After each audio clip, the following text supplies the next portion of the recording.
Tambalan na!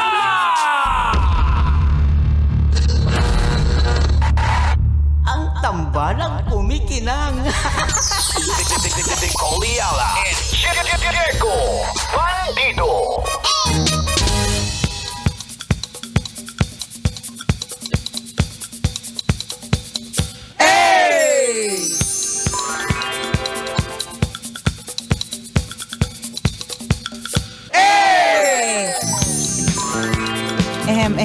Ayan, meron. Kanina paos ako eh. May lumalabas pa ba? Sige, ayan yan. Magandang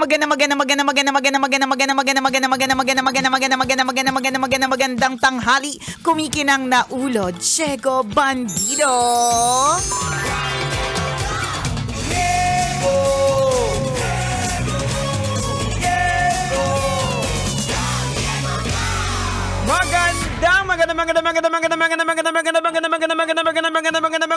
Magandang tanghali. Kumikinang ina.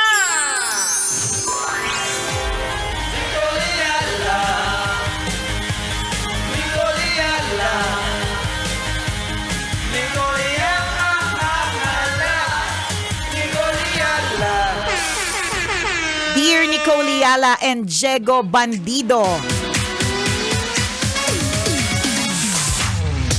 Tanong ko po sa inyo, is it too late para bumalik sa aking corporate na career? Oh. Nung naging nanay po ako kasi 5 years ago, I decided to quit.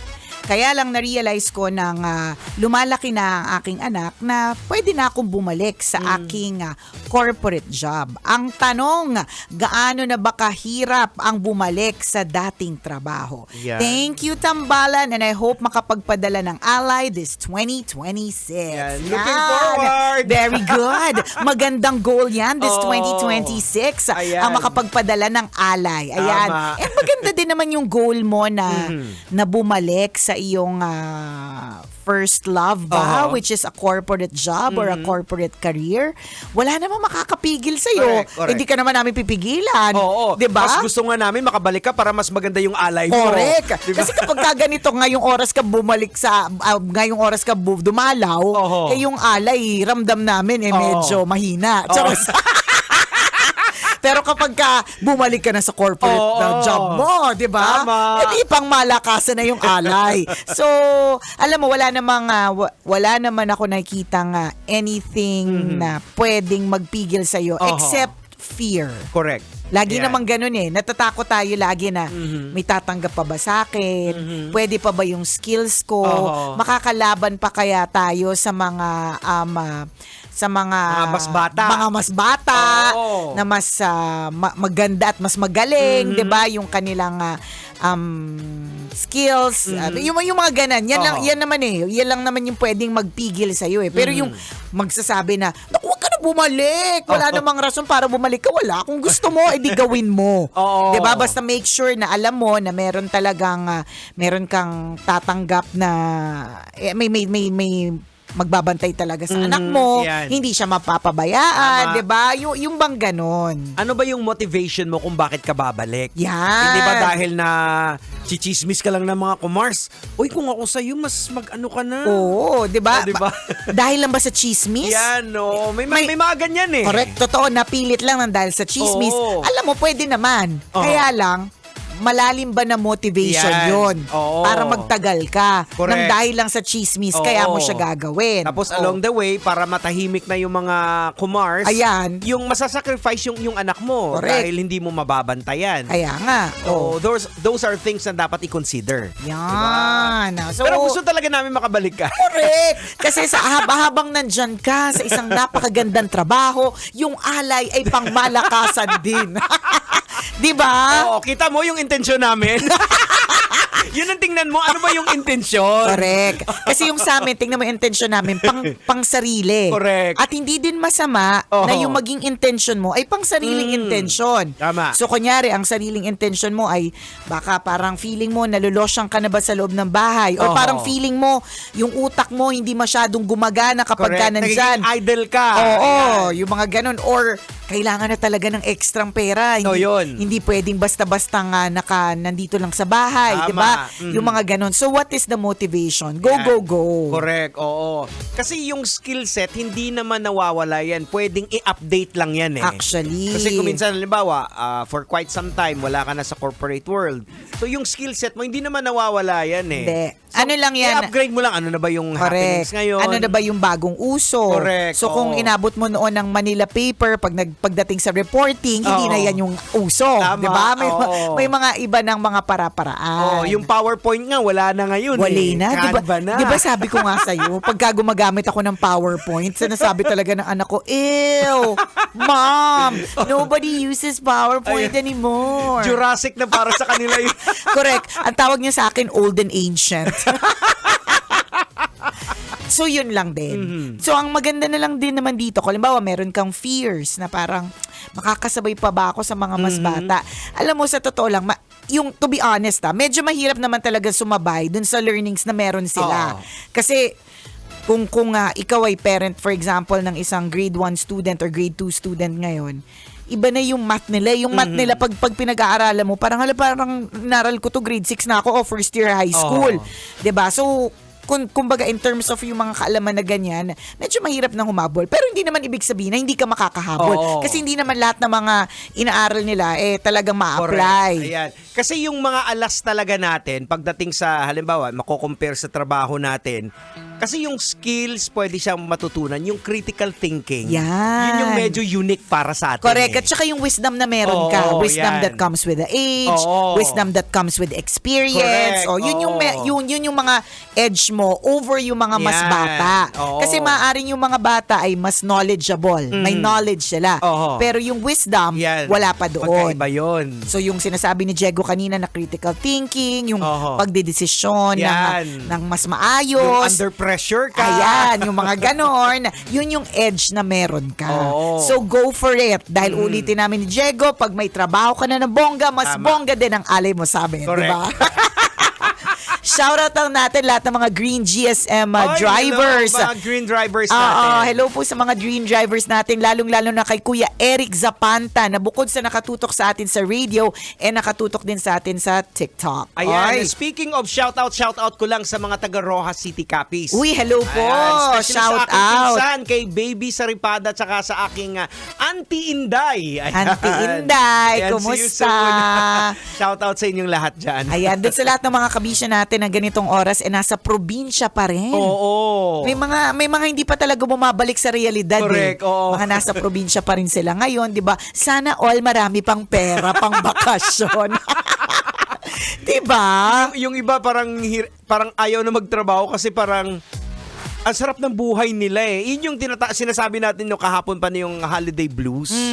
Na kasi parang nabigla ka na back to reality. Correct. Alam mo yung kahapon nga nung pumapasok na ako, papasok na ako, naghatid na ako ng anak, tapos papasok na ako dito. I mean, I'm very, very thankful. We should all be thankful. Kung nagtatrabaho ko ngayon, kahit medyo may holiday blues ka pa at napapagod ka pa at hindi ka pa nakakapagpahinga at bawi, di ba? Pero aminin na natin talaga, there's a part of us na nagsasabi na, bakit hindi po kasi kami pinanganak na mayaman? Alam mo yung kapag gano'n, yung pagka bumabalik na ako sa realidad, laging gano'n eh. Bakit ang mga pinamana sa akin ng mga ninuno ko sama ng loob? Walang pinamanang yaman. Nakakaloka. Gracious. Kasi nga, warrior ka, di Ay, ba? nako. Diba? Oo. Wala man lang. Mga sandata yung pinamana sa Kaya iyo. nga, mga sandata, mga pambato, mga ganun yung mga pinamana sa akin. Walang pinamanang alahas, walang ganun. Walang koronang pinamana. Koronang tinik meron. Nakakalurks. Bahala na daw sa mga palamuti, sa mga ginto, ang Mayet de la Rosa Ay, sa'yo. oo nga. Diba?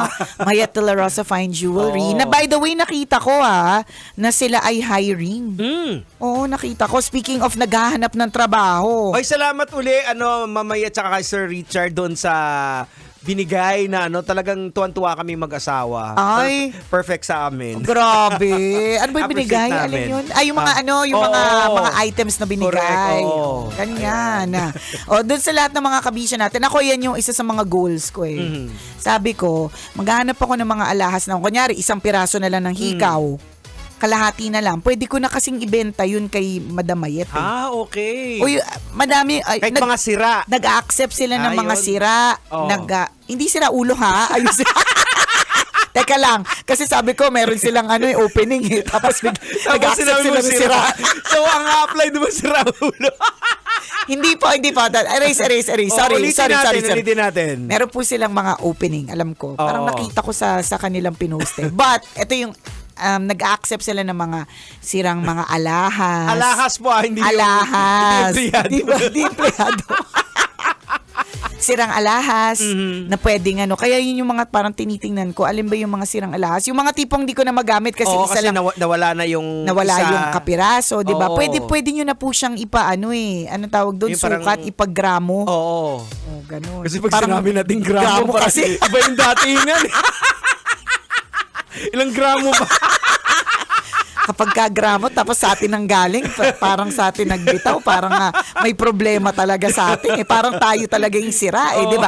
Hindi, yan yung mga pwede nyo pong gawin, ha? Kumbaga, halimbawa, kaya ka siguro may holiday blues, kaya siguro pausa ko. Alam mo yung napagod na sa gastos. Yan yung mga paraan para ikaw ay kumita ulit. Oo. 'Di ba? So hanap ka, meron yan eh. Pwede ka nga kunyari meron kang lumang alahas tapos gusto mo mag-upgrade. Pwede. Ayan. Bibilin yung lumang alahas para mas bago yung mapunta Oo. sa iyo, And ganon. speaking of mag-declutter ka, kahit yung mga gamit mo na hindi mo na Actually. kinakailangan, di ba namumblema ka ng pera ngayon?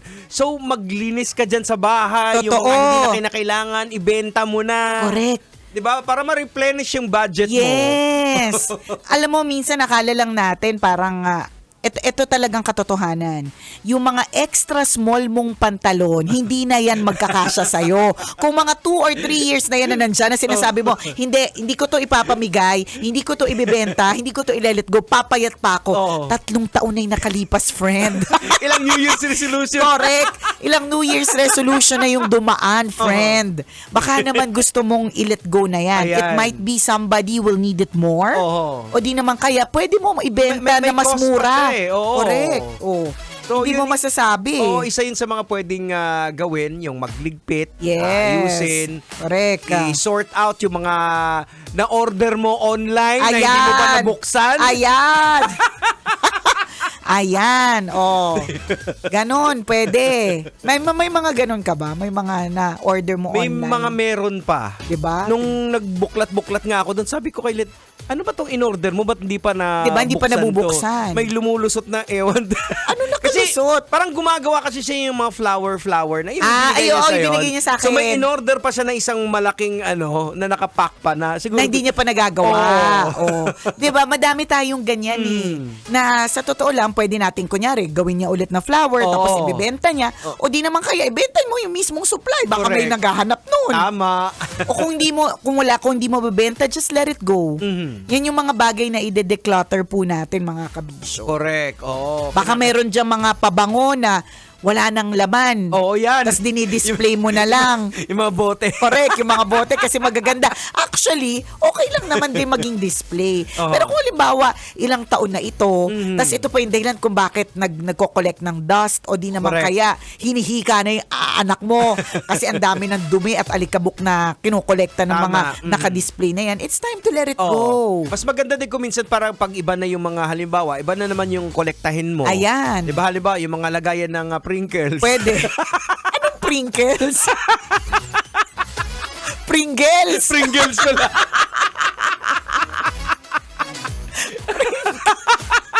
O ikaw, bahal. O hindi, may Oh. mga iba, aminin na natin, kinokolekta rin nila yung mga ganyan lagayan. Oo. Aanin mo pa yan. Meron nga ako naalala dati, na may nagkokolekta ng yung sa pizza, di ba yung nilalagay sa gitna? Alin yung parang Yung parang puti? plastic. Oo. Bakit? Hindi ko rin alam. Yung mga friends mo, ha? Kakaiba yung mga friendship mo, ha? Talaga? Oo. O, yung mga ganun. May mga bagay na ganyan. O di naman kaya, eto tayo kasi, ewan ko, kami mga babae, mahilig, ewan ko kung si Mrs. nagko-collection ng plastic. Supot. Uh-huh. Ako, ang dami kong ganyan. Na-realize ko, 3 malalaking eco bag, puro plastic. Kasi iniisip ko, parang May may paglalagyan. Mhm. Tsaka ang mga kinokolekta ko, isa pa no? Ang lakas kong mag-advise, pero ako pala yung madaming tambak. Lagi maraming tambak. Ina-advise ko to sa sarili ko. Sabi ng asawa mo, kalat, kalat! Sabi niya sa akin kahapon, speaking of asawa, sabi niya sa akin kahapon, ang lakas-lakas mo mag-order. Eh kasi ganito ako, sabi ko, nahihirapan na talaga ako magbasa sa cellphone, daddy. Sabi ko sa kanya. Tapos sabi niya, di pumunta na tayo sa ganito, ganyan. At magbili ka na ng salamin. Hindi, kaya ko pa. Tapos sabi niya sa akin, ang lakas-lakas mo mag-order online, gaganda ng mga damit mo, tapos salamin, di mo maano. Yaan mo daw. Ito magulo. Diba? So, yun, mahilig ako magkolekta ng plastic. Kasi iniisip ko, yung mga plastic, kunyari yung mga pinaglagyan ng damit. So, kunyari, Ay, yung mga, especially yung mga ziplock pa. Oo, mga ziplock. Kasi minsan, kinakailangan kasi Correct, siya. totoo. Although minsan lang talaga siya kinakailangan. Sa totoo lang, most of the time, sa isang buong taon, hindi ko nga namalayan, Jegs, na 3 malalaking eco bag na siya na puro plastic. Kasi sa totoo lang, nakakapanghinayang naman talaga. Diba? Ako pag nakita ko, halimbawa, ay, ziplock to, itatabi ko rin din. Ang lakas mag-advise ng pag-declutter. Ay, oras natin! 12:39 na!